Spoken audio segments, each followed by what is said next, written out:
अगर तुसी भी एक डॉग लवर हो और साढ़े चैनल ते आए हो नवें तो दोस्तों सब तो पहले चैनल नूं कर लो सबसक्राइब ते नाल ही दबाओ घंटी दे आइकन नूं ताकि हर तरह की डॉग्स की वीडियो तुहाडे तक आसानी नाल पहुंच सके।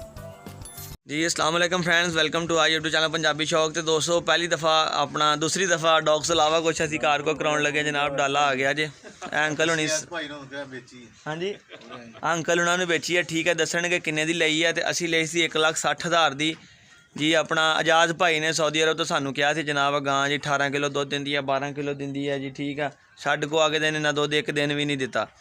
तो अंकल होनी तुहानूं दसणगे जनाब जिहड़ी उन्होंने गल की पहले दसी है किन्ने दी लई तुहानूं वो भी दसणगे। असी 1,60,000 दी परचेज़ की सी उन्होंने कोल और 15,000 गड्डी का किराया भरया। दोस्तों कुछ वीरां ने वीडियो वेखी होनी है, पर उस बंदे ने साडे नाल ज़्यादती की सी। मगर तुहानूं पता कि रसलान भाई का 2 नंबरी वाला काम नहीं। आपां इन्हां नूं जो दिखाया सामने दिखाया, नाल इहदी वो पिछे वच्छी है। ठीक है, वो भी इन्होंने चैक कराई। तो बाकी अंकल होनी दसणगे जनाब कि इनू सेमन भी करवा दिता गया 29 तरीक का, वो भी वीडियो मौजूद है, वीडियो भी इन्होंने दिखा दी है। तो बाकी नैक्सट ये दसणगे गां के मतलब अल्लाह नसीब मुकदरां च करे किन्ने दिन लईए तुहानूं वीडियो च लाइव दसणगे ताकि दोस्तों नूं पता चल जाए जनाब अली कि असी किसी नाल नहीं करते, साडे नाल कोई कर जाए तो रब उहदा भी भला करे।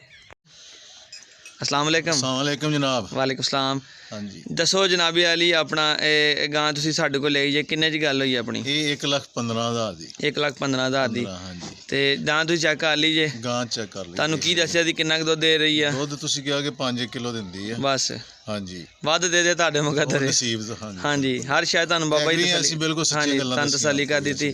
आयन दी बच्ची है, तुहानूं छड्ड के भी चेक कराती है और तुहानूं पुरानी वीडियो भी दिखा दी जो लई सीगी वो भी दिखा दी। तुहानूं सैमन दी वीडियो भी मैं चेक कराई है। अल्लाह तुहाडे नसीब मुकद्दर च करे। असीं तुहाडे नाल कोई 1 रुपये की रत्ती दी भी बेईमानी नहीं की। साडा दिल साफ है, तुसीं साडे लिए दुआ करनी है कि रब साडे न्याणे वास्ते सानूं कोई चंगा जानवर देवे। ठीक है, तो यह 200 वीर लैके चले ने जनाब अज अपना आ जी गां जी जलालपुर पीर वालों लई सीगी। ठीक है, देखो चीज़ां लैना देना ये नुकसान वाधे घट जिंदगी के नाल मगर बेईमान का कभी भी ढिड नहीं भरदा। ठीक है, तो ईमानदार का रब कभी दीवा जो बुझण नहीं दिंदा हैगा।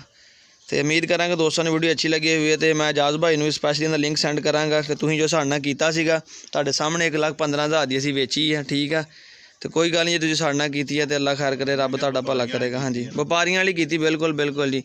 इन्हूं तो किसी बाहरों किसी बंदे को लै लैंदे तो वह भी साडे नाल इंज ना करदा। तो दोस्तों वीडियो अच्छी लगी लाइक कर दे, कमेंट कर दे। मिलने कोई नवी वीडियो नाल, फिर इजाजत दो, अल्लाह हाफिज़ जी। दोस्तों तो लदाती जे पहले तो बाबे ने छड़ दी थी मगर आपे इंज बड़ी है ना कि जिदा शुरू से गड्डियां ने घोड़े फड़ते हैं ना सीधी नस के जी डाले दे विच हो गई है जी। अज फिर उही बाबे होनी ने जनाब अपने नाल जेहड़े उदन गुजरन वाले बाबा जी खैर ना छड्ड आए सी कट्टे उदन। चलो अल्लाह खैर करे जी। ठीक है, उदन भी बाबे होनी कट्टे छड्ड के आए सी जाना भाई ने तुसीं नाल जाना एक ना बह जाओ। तो यह जनाब रखवा दी जे। ठीक है, अल्लाह दा नसीब कदरां च करे। ठीक है जी, दुआवां च साडियां दिनां वास्ते नेक ने जनाब। इजाज़त दिओ दोस्तों वीरो, फिर अल्लाह हाफिज़ जी।